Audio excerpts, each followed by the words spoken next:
Welcome to this Zentangle Quickie. My name is Heather Hartwick Gladden. I'm a certified Zentangle teacher. And today we're going to take a look at the Tangle Hollyhock from CZT Jason Lau. Now, today is Thursday at the time of this recording anyway. It's Thursday, and that means it's Tangle Time Day.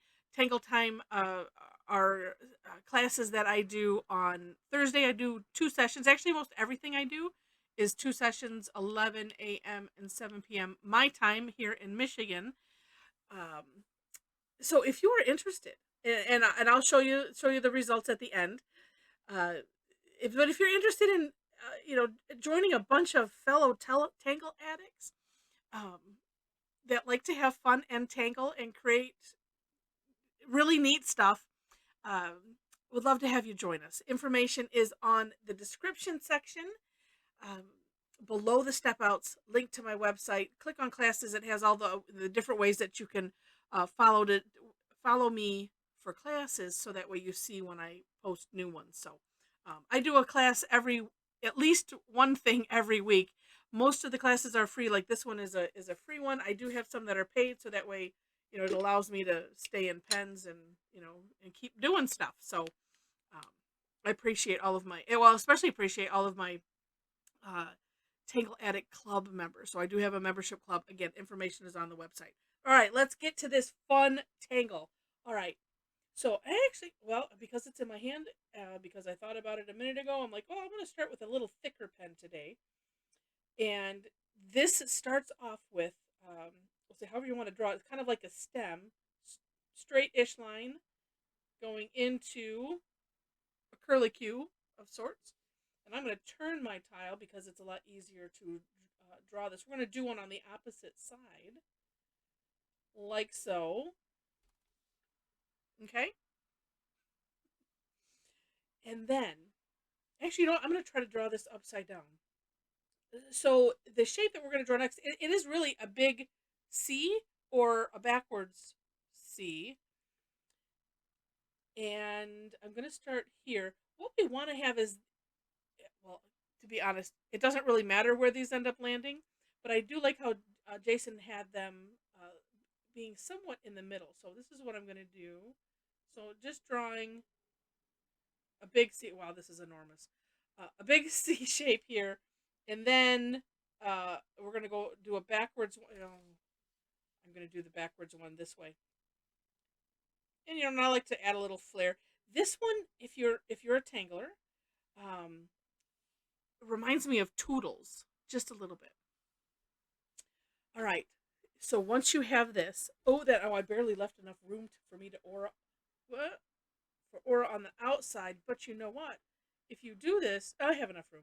If you do something and it's like the next step is we're going to aura. Now you can aura it on the inside if you decided, my shape is too big. That's what I was thinking about doing for a minute. Okay, and if you don't know, to aura is basically to outline. And it's like you pick a distance, and as you can see, try to stick to it. In Zentangle, close will get you the cigar. It's all okay. No such thing as a mistake. All right. Oh, and at least I filled up the tangle, so that's kind of nice. Or the tile, that's kind of nice. All right, next step. And you know what? I'm going to move to an 01. We'll see if this is going to behave. I have some. I'm just like, I don't want to. You don't want to throw stuff away. It's like sometimes it seems like it's going out. This one, I think the nib is going to go before I run out of ink. It's so funny. All right. The next many steps are these seed shapes. And so if you don't know, this is what a seed shape is. And what I'm going to do is I'm going to tuck it in here. This is going to be one end, and the other end is going to come up here. And a seed shape is it's 2 curved lines in opposite directions. So I'm drawing a curved line here, and as you saw, I traced over this just a little bit. So traced over this a little bit. And then I'm going to turn my tile because I want to. I haven't been doing that, but because this is so big, I want to.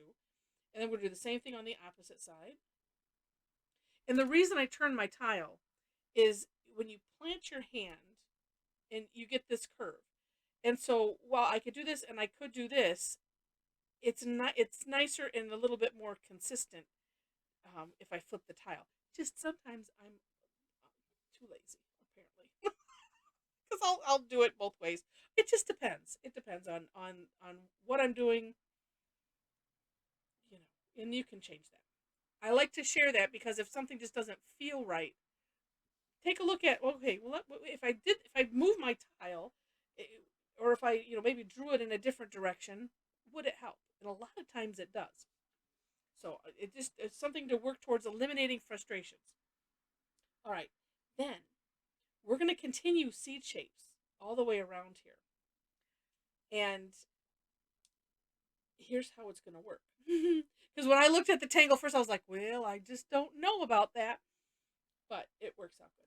All right, so looking here, you have here, just like we had here, well, we have this little crevice. Now we don't have one up here to go to. But so what I'm going to do is I'm going to trace over this as much as possible. And then I'm still doing the seed shape. And that's the other nice thing, again, with the consistency, because it's like, oh, I don't have to think about it, just like that. And do you like the sound effects? Now this one I will probably do it this way instead of flipping it back and forth. But sometimes when it's big, it's just helpful to flip it like that. So then I'm going to turn my tile again, and oh, look it, there we have another one. And same idea. And then just keep turning your tile almost, well, and again, this is for move it so that way it's comfortable, but keeping this little crevice in the same place each time, or close. And then you'll get this really neat consistency, and you don't have to think any further than that. Don't think about what it's going to look like or anything. It's just, oh, well, there's the little crevice. Okay, now I'm going to do one side of the seed, the second side of the seed. Turn, oh, there it is. You know, and again, tracing over, you know, at the, you know, the one side.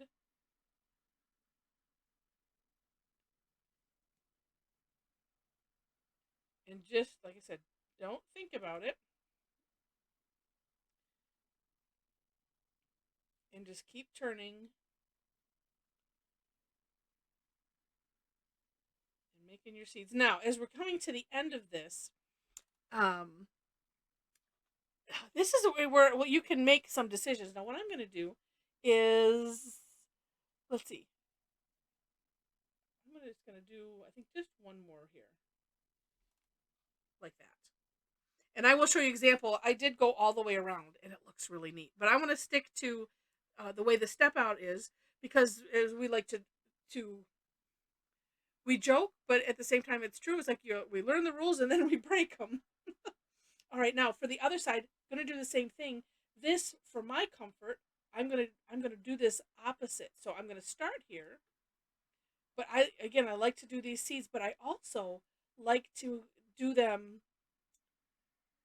where I'm going to the left side first. So and I like having this side of the seed butting up against here first, and then I can do the second side. And then, but it's still the same idea. Turning the tile and having that, you know, okay, wherever the little crevice is, okay, there it is, and have it kind of pointing at me now versus pointing away. But that way I'm pretty much drawing the seeds in the same direction. But as you turn your tile, it turns with it. And like I said, don't pay any attention. Don't look at it. Yes, it's kind of like, you know, you're on something high. It's like, don't look down. Don't look down. So just don't look at the big picture yet. Just keep turning, keep focusing, keep breathing. I always forget that. And even though these luckily sort of matched up, they don't have to. And there we have it.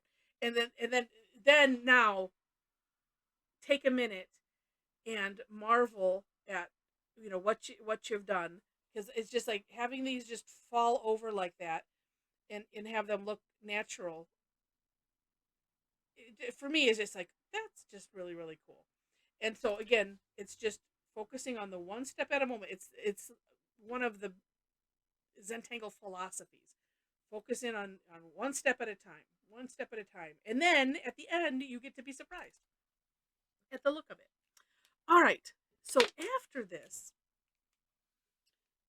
of course, you can decorate it however you might want to. And if you take a look at the description section and take a look at the for more inspiration link, that's why I put the for more inspiration link. And so I'm filling in behind. And while I do that, I will tell you about that. And then if I need to, we'll pause and I'll finish, and then you won't be tortured by watching me filling all of this in. Um, but the reason I put that for more inspiration link is so that was for exactly the reason that I call it that.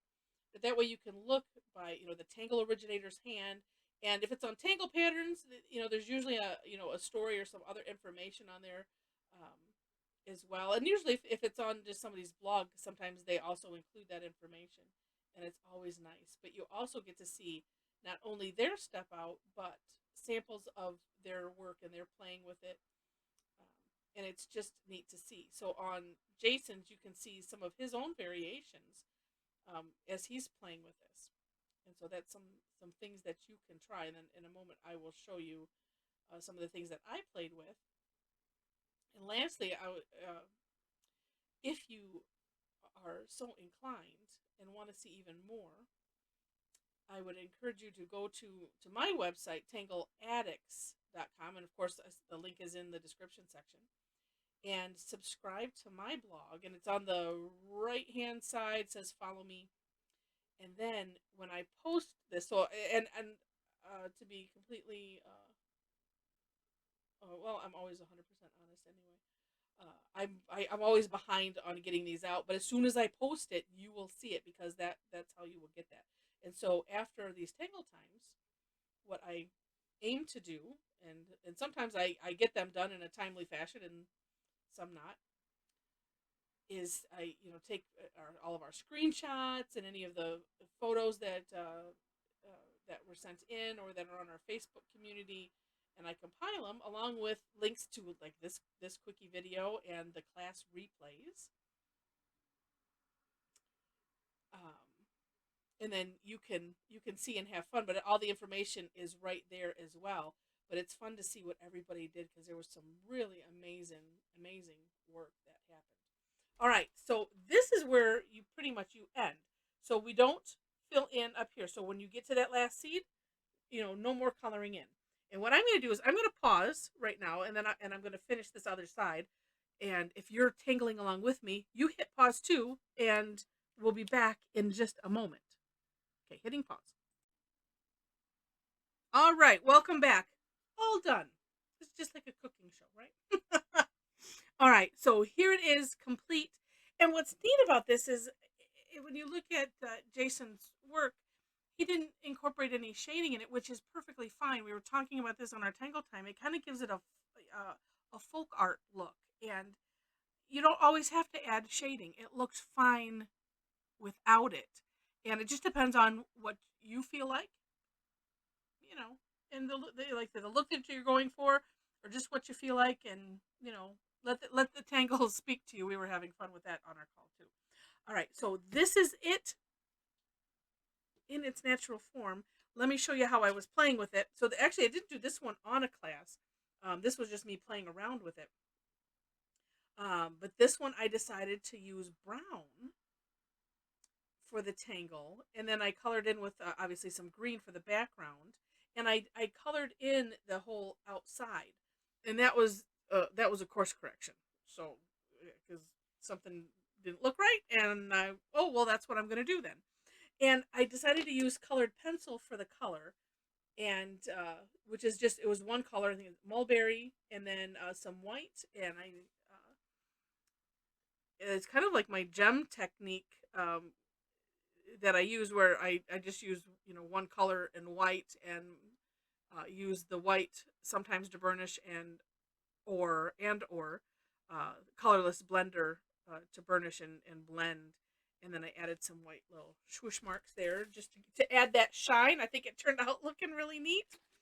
Then, so our AM class, I have to add some background on this one. I was having fun. This one has some gold around it outside, and same similar idea to this. It was the same color, but this is on a gray tile, and I wanted to have the color be where it meets here. So like if you're shading, if you want to shade, these are a couple ideas. One is you go darker on either side and keep light in the middle. Or this, you could just have it be, right here where it's all tightly put together, and then have it spread out to the natural tile color. Or in this case, I was able to use white because it's a great tile. Now, one thing that we noticed when you look at the for more inspiration link and look at the inspiration for the tangle, they had what we could carefully see, had put some of the seeds kind of behind. So I decided to do that on that one. On this one, this is why it's a lot fuller. So in between, after I did the initial, I went through and thinking about the hollow technique and drew seeds like in the middle of each one. So that was fun. And then just because I decided to do one on a Renaissance tile, again, I have to add more to it, but I wanted to play with it with the embossing concept, or Zen bossing, some people call it. And that's just a lot of fun, using the white jelly roll and strategically placing graphite and, blending it out with the tortillon ever so carefully. So that was fun. I think it turned out really, really neat. And then finally, I decided on our evening session to use a black tile and have even more fun. Oh, and that's what, let's see. Oh, on this one, I did the seeds all the way around. And I did leave a little opening because I was going to do something in there. But this, I did the same thing. So I just kept going with those seeds all the way around until, I just had this little teeny bit left. So you can see how that looks. There are some tangles out there we've done fairly recently that do that. And I don't know, for some reason we just thought, well, that would be fun to do, and why not? So we did. This one I decided to put my favorite line dot dot. That's something that we use in flux, and I fell in love with that after doing that. And it's just such a neat thing to add when you have seeds or some kind of like a flux type shape. And then this we did a couple days ago. This is called Jag, and thought, well, we need to pair that, and then some fancy fescues in there, and used a soapstone for filling in the background and having fun, and yeah, so turned out really neat. Lots of fun with this tangle. Jason, if you end up ever watching this, thank you for creating it. We had a lot of fun with it today, and hopefully everyone on that's listening to this will have an equal amount of fun. And if you do, feel free to leave something in the comments. And if you enjoyed the video, would love to have a thumbs up. Feel free to share it with your friends. And if you haven't subscribed to the channel yet, and you like me enough to see more of the tangles that I share, would love to have you be a subscriber to the channel. And that, of course, is free. I already told you about the description section. I won't go there again. So with that, thanks so much for watching, and I wish you happy tangling.